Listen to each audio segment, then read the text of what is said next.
Hey, Solomon, how are you? How you doing? Good. This is what Radio Row and Super Bowl week is all about, my man. Live show, you just come on, we say hello, exchange pleasantries, and who cares? It's Radio Row Super Bowl week. Diving into the deep end, right? Do you enjoy Super Bowl week? I do. I do. You know, I'm on with Sirius XM NFL Radio in the morning. We do our show, and then we come on and bring our clients on with Coya Therapeutics. And so we're making the rounds. Dr. Grossman and I, he's my broadcast partner. He's waiting in the wings over there. Your co-host, huh? This is always fun, though, covering the Super Bowl on Radio Row. It is. And what are you doing with Coya? Well, Coya Therapeutics, they're working on treatment for ALS. Roughly 5,000 people in the U.S. contract this deadly disease every single year. This is the same thing that, Dwight Clark, remember the catch with the San Francisco 49ers? He lost his battle to ALS. Steve Gleason, still fighting his battle, a former New Orleans Saints player. Tim Green, former broadcaster with Fox, had played for the Atlanta Falcons. If you are a professional football player, you're four times likely to get this disease. They believe it has something to do with the subconcussive blows. It's a neurological degenerative disease that you're going downhill, man. You lose your speech. It impacts your spinal cord. It impacts your brain, your ability to swallow. And it is a dreaded disease. And so they have a drug that's in clinical trial. It showed tremendous promise of being able to stop the disease from progressing. So there are no cures, but being able to stop the disease from advancing. That's what they're working on. It's in clinical trial right now. We want people to go to the website at trials.coyatherapeutics, COY therapeutics.com. If you have a family member or a loved one that's dealing with this disease, you want to get them into this clinical trial. We're not across the goal line yet, but we are in the red zone. So we've shown tremendous promise, and so we want people to go to the website to find out more information. Yeah, ALS has gotten so much more attention over the last several years, and it's great to see some progress being made. So thanks for that. On like a similar note, just because you talked about the stuff that your bodies go through as a player, you played defensive back in the league. And I was looking at just some random He looks like he's still numbers. good. I mean, Well, of course. yes. But first thing that sort of jarred me was 5'11", 180 something. And I'm like, that's not that big. You know what I mean? Like, most people think you are these giant people taking these giant hits across. And it's just like they're regular-sized people. They just happen to be amazing athletes. And I'm just wondering, like, what is it about NFL players? Is it a little bit of, like, crazy because they're willing to make these, collisions? Or is it just you guys are just the best athletes in the world? I think it's a combination of a lot of things. But more importantly, Dick LeBeau, I played for Dick LeBeau, played with the Steelers, I played for Cincinnati Bengals, played in Minnesota with the Vikings, and Dick LeBeau used to always say, B-I-G, don't spell man. and you look at someone like a Marcus Jones, right? He's nickel cornerback, made all-pro this year, plays on special teams, and he plays on the back end, not a real big guy. But you have to have the heart, and you have to have a mentality. It's a mindset, right, that you approach this game with.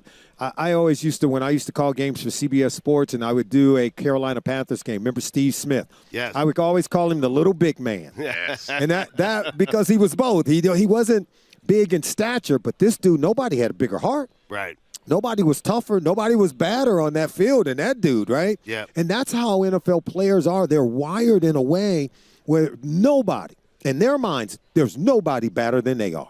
There's nobody bigger. Ain't nobody tougher, right? And I used to see the smallest guys, it's like a pet bull. Yeah. When they go into the ring, man, they are ready to tussle with anybody. That's how NFL players are wired.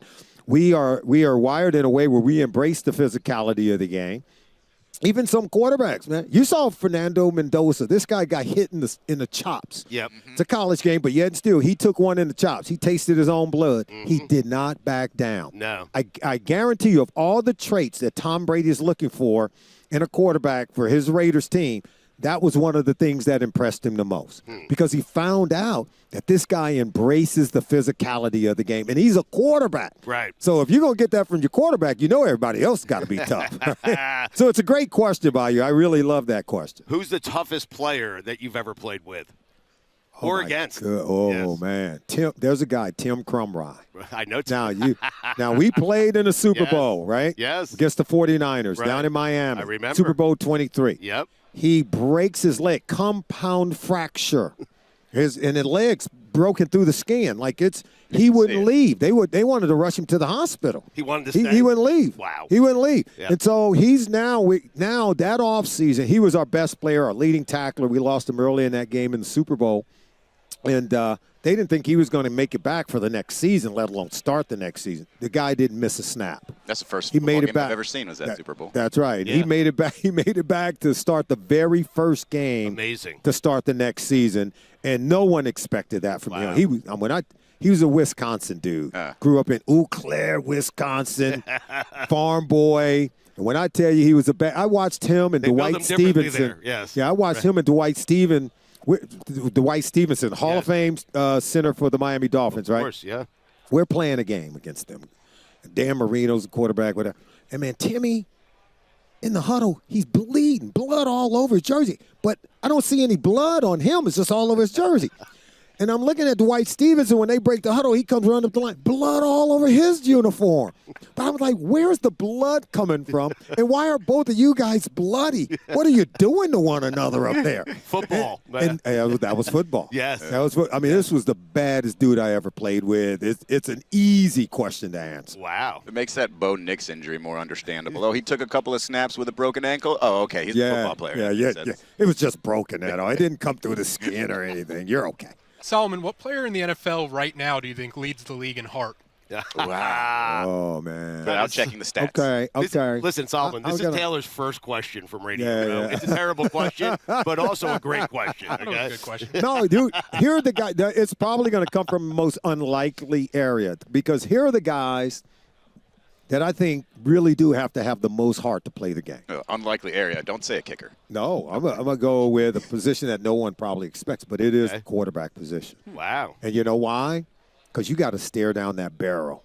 You got to look. They're blitzing. They're going to send more than you can block. You know there's a free runner coming to hit you.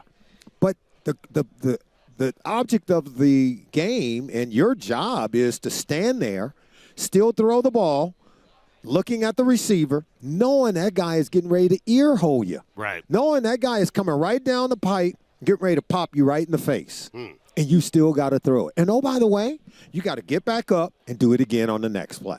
You remember when Mike Vrabel had the number 1 seed in Tennessee? Remember that he had that team? Yep. In 2021. They had the number 1 seed in the AFC. A guy by the name of Joe Burrow goes in there. They sacked him 9 times that day. He got the life beat out of him. They still won the game. You know why? And even Mike Vrabel to this day don't know how that guy finished the game. They don't know how the quarterback finished the game. But Joe Burrow was a bad dude. Right. So it takes courage to play that position. And that's one of the most underrated quotients of being a quarterback in our league. And I already used Fernando Mendoza as an example. Like, how many guys get hit in the mouth? I don't see defensive backs drawing blood. I don't see their mouths bleeding and still having to go back out there. Now, don't get me wrong. You got to have courage to tackle, a Brahma bull. Like, it takes courage to stand in front of Derrick Henry.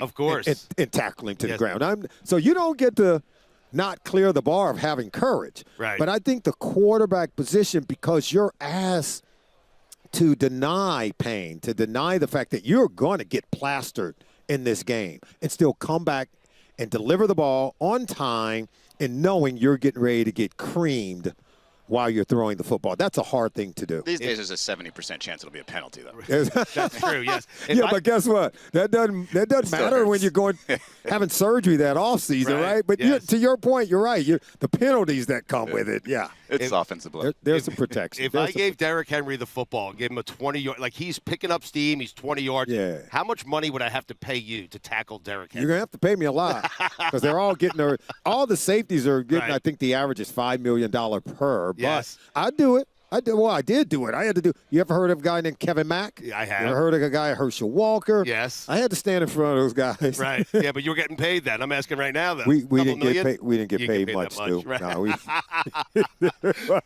Solomon, one more Wasn't a time lot. on the way out here. Please tell us what you're doing with Coya Therapeutics. Coya Therapeutics, a new treatment to help stop ALS in its tracks. Roughly 5,000 Americans contract this deadly disease each and every year, and we have to do something to stop it in its tracks. Just go to the website at trials.coyatherapeutics.com. Coya Therapeutics, C-O-Y therapeutics.com to find out more about the study. All right, we had a game for you, Wilcots or Will Nots. We'll play it later in the week, though. Okay, Because you have to go. cool. Everyone's I telling like me you have that. to go. You like it? Yeah. You know what are you doing? There you go. We got more. Listen, you're the boss. You can stay here if you want. We'll play with you right now. Okay. I do have work. Okay. Maybe we'll ask you about the Super Bowl next time. Oh, how about that? Who cares? I mean, You guys are great. Wilcots or Will Nots later this week, okay? You got it. It's a date. Thank you, buddy. We appreciate it.